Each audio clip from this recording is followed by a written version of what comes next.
I think I'll keep her. Hi guys, welcome back to my channel. I had a request a while back that I haven't gotten to yet because I wanted to put some thought into it about a comparison video of what I thought of my Sig SP2022 and if it would make a good concealed carry gun or if it wouldn't, what the downfalls and pros would be. So I put some thought into it, did some research, I came up with some couple of ideas. So I actually want to go inside because I have it all set up real nice, and we'll do some comparisons and I'll talk to you about the research that I did. So now that we're back inside, this is my setup. So I'm going to talk about the Sig and compare it with all these other guns. Yes, I do have some cheat sheets here, so forgive me for that. I went ahead and did some weighing on my new scale here that I've bought recently that I'm really enjoying. So full disclosure, how do I feel about concealed carry and your gun that you want to buy?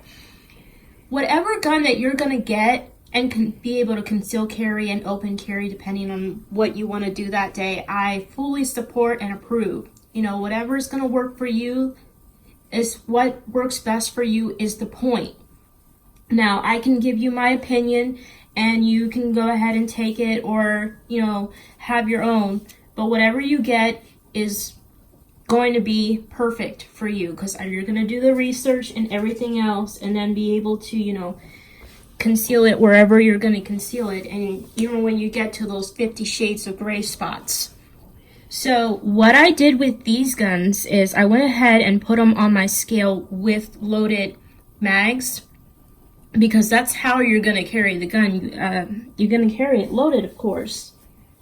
This one weighed about 40 ounces and 0.45 with all the ammo inside of it, so it's a little bit more of the heavier guns with the holster and so forth.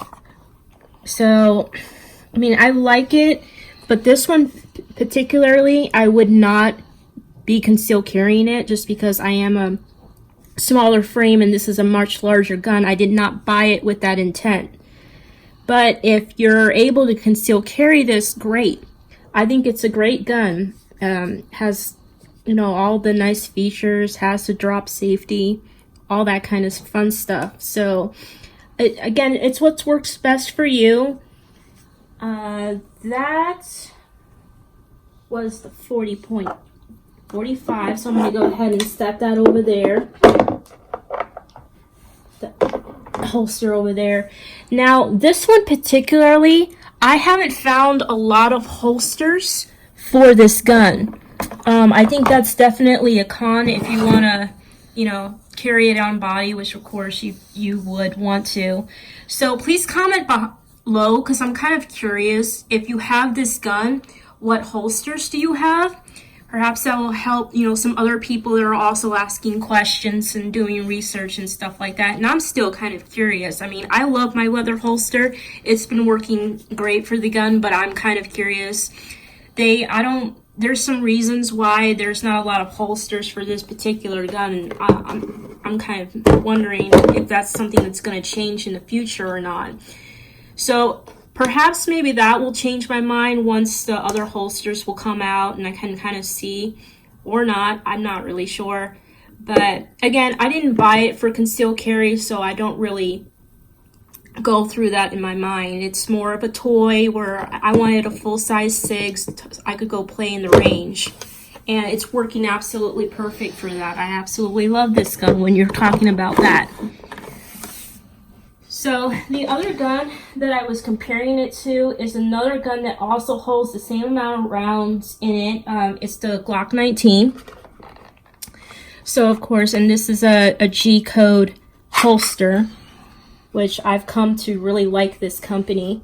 It's got a nice Homeland Defenders edition here. Okay, with this one and the ammo, it was 35.10 ounces. This one does do pretty well for a 9mm in concealed carry, and it has, you know, that nice holster. So which I'll always brag about because I love how when you push it in, you can hear that depending on how hard or how soft you're pushing that. And this little part with your finger, it's just great. So, of course, with this two guns comparing, I would definitely want to carry this one more so for concealed carry. And then, of course, it just depends where you can conceal carry it on your body the best. Really, once you put it on a belt, you might not notice the weight differences too much, but if you're curious and attention to detail like I am, you're probably want to know.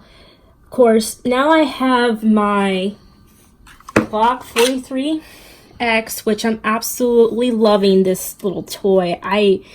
This will be my 9mm on-body carry. I absolutely love it. It's so fun to shoot, and it's lighter than all the others, and that works best for me.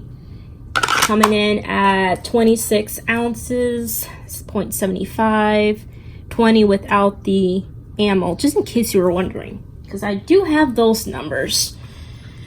And then, of course, I went and got my fancy holster, which I love that from G-Code. So this gun is definitely my go-to when it comes to 9mm carry. And then I was comparing this to the Smith & Wesson. Now this one is 27.70 ounces with the ammo in it. I really can't find a whole lot of differences with this and the Glock. I know that's kind of funny to say, but when you really do put these two guns up together, this out of the way, there's not a whole lot of difference. I mean, of course, when you're shooting it, it's going to be snappy, not snappy, depending on how you feel about it. But let me just turn this around. It's actually pretty close. Now, after shooting the 43X, which I've never really shot 9mm a whole lot, to be completely honest, I actually like the shield a lot better than I did in the beginning, which definitely, you know, opens up more for me to shoot, which is great. You know, I do believe in being proficient in all of the guns that you have, but then, you know, you're going to have that one gun that you carry on you at all times, and that is going to be a consistent carry, I believe. So those are those two. And then I was kind of curious because, you know, I have my little baby Sig SP2022 that I absolutely adore. And this was I believe it was my second gun, but definitely my first carry. And how does this compare to everything else? Of course, it's lighter. It comes in at a whopping 19.35 ounces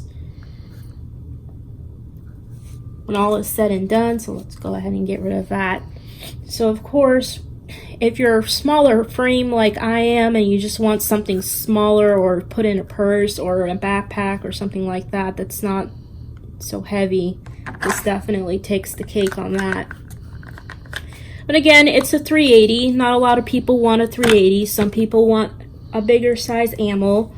A lot of people like the 9s, and then you start getting up into the higher ones, which I don't really have an opinion yet on.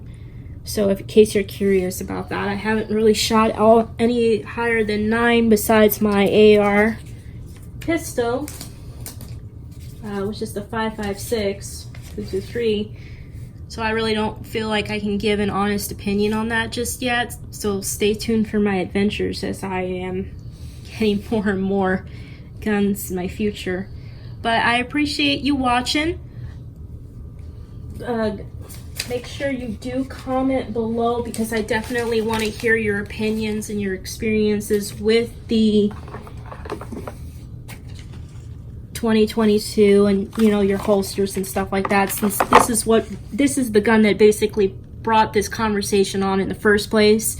I did have a lot of people asking, you know, like where you'd like to put it on your belt and stuff like that. And then of course the holsters, what's available, what's the best that you found, and definitely drop links in the comments too. I love being really interactive with you guys. And as always, I hope that you guys stay safe out there. You know, be smart about, you know, learning and being self-defensive in general, because it's a dangerous world out there, and this is why we do this. We learn from each other's and we encourage each other's. So I hope you have a great day. Like and subscribe. Stay tuned for more videos. Have a great day.